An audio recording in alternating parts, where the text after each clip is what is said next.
After 6 years of marriage, my wife suggested we open our relationship. In response, I initiated divorce proceedings and cut off her access to my $12,000 monthly income. I'm 37, a logistics officer in the Marine Corps, and have been married to Sharon, 39, for 6 years, though we've known each other for a decade. My job, which pays around $120,000 annually, with benefits and hazard pay, allows us to live comfortably. We met in 2014 at a mutual friend's barbecue. I was already serving, and Sharon, an elementary school teacher earning about $45,000 a year, stood out. Her father's 25-year military career gave her insight into the lifestyle, and unlike some military spouses I'd encountered, she wasn't chasing benefits. She was independent with her own career, and I admired that. After 4 years of dating, we tied the knot in a heartfelt ceremony surrounded by loved ones. Her father, a retired veteran, warmly welcomed another serviceman into the family. The early years were wonderful. Sharon supported my career and took pride in my service. We cherished our time together when I was home. During my 6 to 7 month deployments, she stayed occupied with teaching, her book club, and socializing with other military wives who understood her life. We built routines, weekly video calls, care packages, and occasional visits when I was docked. I bought her a spacious 4-bedroom home near her school, upgraded her car regularly, and ensured she lacked for nothing. She always said the deployments were manageable and embraced her role as a military spouse. We talked about kids but decided to wait until I could transition to a desk job, as she didn't want to parent alone for half the year. Everything seemed perfect until it wasn't.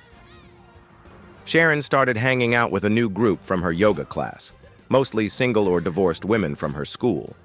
She posted photos of their nights out at fancy restaurants and clubs we used to visit together. I didn't think much of it, assuming she was keeping busy. She began focusing more on her appearance, buying designer clothes, getting frequent salon treatments, and working out with a personal trainer at a new gym. I thought she was treating herself with my earnings. In hindsight, these were warning signs. During a routine video call, she casually suggested opening our marriage. I thought it was a joke, but she was serious.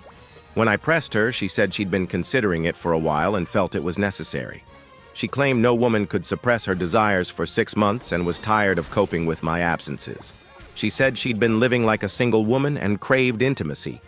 Her words reduced our marriage to mere physicality, and it stung after a decade together, 6 as husband and wife.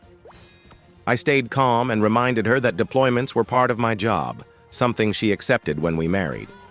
We'd discussed me transitioning to a desk role, but opportunities hadn't arisen and I loved my work. She'd always seemed fine with this until now. When I tried to discuss it rationally, she grew defensive. I suggested we revisit the topic later, but she insisted on resolving it immediately. She complained about loneliness, spending holidays alone, and attending appointments by herself. She broke down crying. I get it. It's tough. I miss important moments too, but this was our life. It's what she chose when she married me. People suggested having a child to keep her occupied during deployments, but we agreed it wouldn't be fair to her to raise a kid alone half the year. Now I wonder if that choice deepened her isolation. Still, an open marriage? That's a betrayal.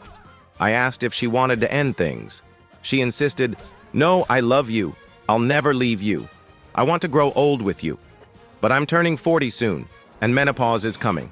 I don't want to miss out on my prime years waiting for you." She'd never spoken so explicitly about sex before. Our physical connection was strong when I was home, supplemented by toys and virtual intimacy during deployments. She never hinted it wasn't enough. I realized she wasn't asking for permission. She was declaring her intent. "What exactly do you want?" I asked, dreading her answer. She looked at me through the screen and said, "I want to open our marriage and see other men. I have needs and they need to be met, with or without your approval." The woman who vowed fidelity was now announcing her plan to sleep with others, leaving me powerless. I asked if she expected me to share her while staying married. When she nodded, I asked how random men would address her loneliness. Would they celebrate her birthday or care for her when sick? She said she wasn't sure if it would be just physical or involve dating, but she loved only me. They'd be temporary stand-ins until I returned, as if I'd accept my wife being with others half the year. I asked how long this would go on. Forever? A few years? She hadn't decided. When I asked if she'd already cheated, she snapped, "If I wanted to cheat, I wouldn't be telling you." She thought honesty about wanting other men was better than deceit. I asked if I had a say. She said her mind was made up. She'd lose her sanity otherwise. My head was spinning. I told her I needed time to think. She hung up abruptly. What made this worse? I'd been home just 3 or 4 weeks earlier after 3 months together. We'd gone to Hawaii for a second honeymoon, renovated the house as she wanted, and even discussed trying for a baby next year. She was affectionate, planning our future, and emotional when I left. We were saving for a child and looking for desk jobs so I could be home more. That's how committed we were. When I asked why she didn't mention this when I was home, she said she didn't feel the need for others when I was there. Then it hit me. She'd likely met someone at her gym or through her new friends. She'd mentioned a motivational personal trainer giving her extra attention before I left. The timing felt calculated. I pressed her again, asking if this was truly what she wanted and if she'd considered our future. She said yes without hesitation, dismissing our recent plans. I pushed for details, not because I was open to it, but to expose her flawed reasoning. Could I see other women? How would we handle finances? She hadn't thought it through. She just wanted someone to meet her needs while I was gone. But when I returned, it would be just us. She said I could experiment on port days, but not at home since she'd be there. Her plan was to see how it goes and maybe close the marriage when she was done exploring. I'd had enough. "This isn't what I signed up for," I said. "I wanted monogamy. If you're set on this, I won't stop you, but there will be consequences." She asked what I meant. I told her she'd cover her own expenses, we'd cut contact, and I might see other women without her rules. She laughed, thinking I'd come around, and said, "I know you won't go too far. How could you leave someone as stunning as me?" She started undressing on the call. I shut it down. "My terms start now. Have fun." Then I hung up. That was it. I was done. She tried contacting me, but I ignored her. She posted obvious date night photos, hot tub selfies with rose petals and 2 wine glasses. It was clear what was happening. Her sister texted, asking if I knew what Sharon was doing. I told her Sharon opened our marriage because she was lonely between her legs. Sharon blew up my phone, but I didn't care. My next shore leave is next week. My brother found me an apartment, and I told him and my parents everything. I hired a lawyer to prepare my case. I'm not rushing, but want to make her regret her choices. I'll update during or after my leave. Thanks for reading. I need to address something. People often sympathize with military spouses, saying it's hard to be alone while married or asking about her needs. Then they look at me like I'm the bad guy for not understanding. Yes, it's tough, but no one forced her to marry me. She lives in our 4-bedroom home with a pool, drives a new BMW I bought last Christmas, carries designer bags, and wears a luxury watch worth more than her monthly pay. We vacation in Europe or the Caribbean yearly, and she enjoys high-end salons and yoga retreats all on my salary. Yet no one mentions these perks when pitying her. She lived like royalty and still complained about loneliness. Let me be clear. Staying faithful isn't easy for us either. At ports, attractive women approach soldiers, many indifferent to marriage. My buddies joke I could have a girlfriend in every country, but I've stayed loyal because that's what marriage means to me. No one acknowledges that effort. They just assume soldiers cheat. During my leave, I didn't return home. I couldn't stomach sleeping in a bed she'd shared with others. My brother got me a luxury apartment in town. I spent time with his family, taking my niece and nephew camping as promised. They asked about Aunt Sharon, and I had to dodge their questions. I visited my parents and reconnected with old friends who said they never trusted Sharon. I posted about my life on social media, not to be petty, but to show I wasn't moping. I attended high-profile military galas Sharon loved, surrounded by elite officers, their spouses, and local VIPs.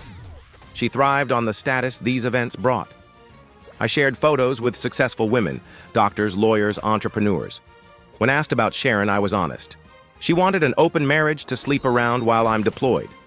Word spread fast, and her military wife friends began cutting her off. She texted, asking why I wasn't home, then said she'd give me space. But when she saw my gala photos, she lost it, accusing me of abandoning her and questioning our agreement. She sent 2 a.m. messages about missing our life, claiming the other men meant nothing.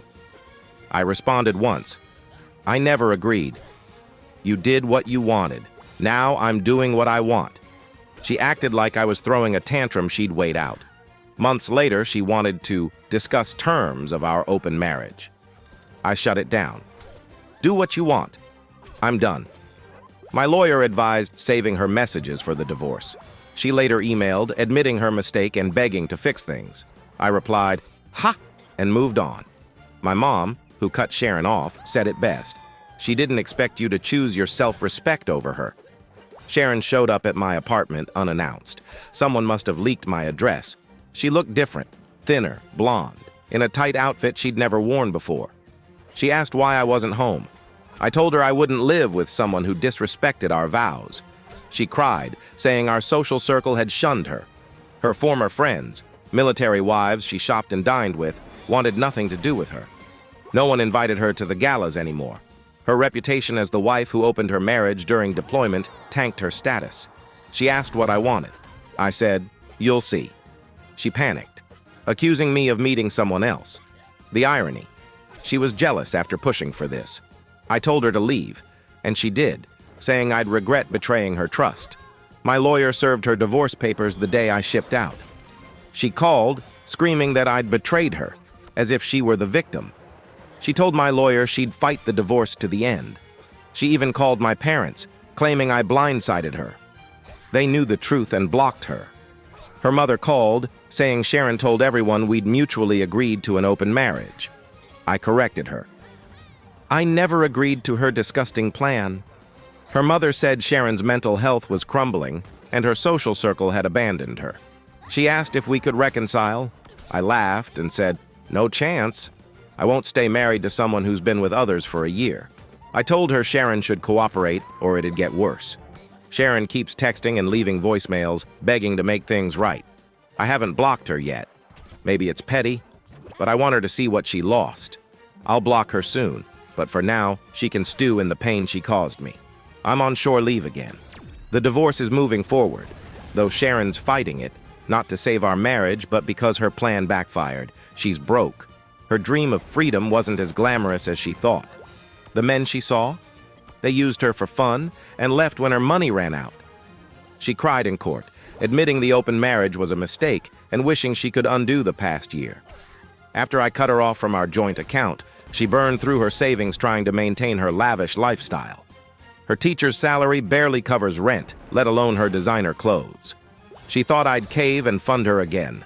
Her plan was to play devoted wife when I was home and live freely when I was gone. It failed spectacularly. She begs to start over at every hearing, but I'm not the only one who suffered. She dropped the open marriage bomb just before my deployment, leaving me to stew for 6 months at sea with no escape, just endless thoughts of her betrayal. Those months were brutal. The divorce is nearly finalized with one last court date. The asset split is fair, and I'm selling the house. I can't live where she destroyed our marriage. She can't afford to buy me out, which suits me fine. I want no ties to that life. I'm thriving now, with new friends, a solid routine, and freedom to live my way. I'm not bitter. I'm grateful I didn't let her ruin my future. I'm not dating, but open to possibilities. I've blocked Sharon on social media, but she keeps making new accounts to watch me. I let her see what she threw away. Her Instagram, once full of glitzy parties and vacations, now posts sad quotes about regret. That's what happens when you ruin something good. Thank you for reading my story. If you enjoyed it, please subscribe and stay tuned for more real-life experiences.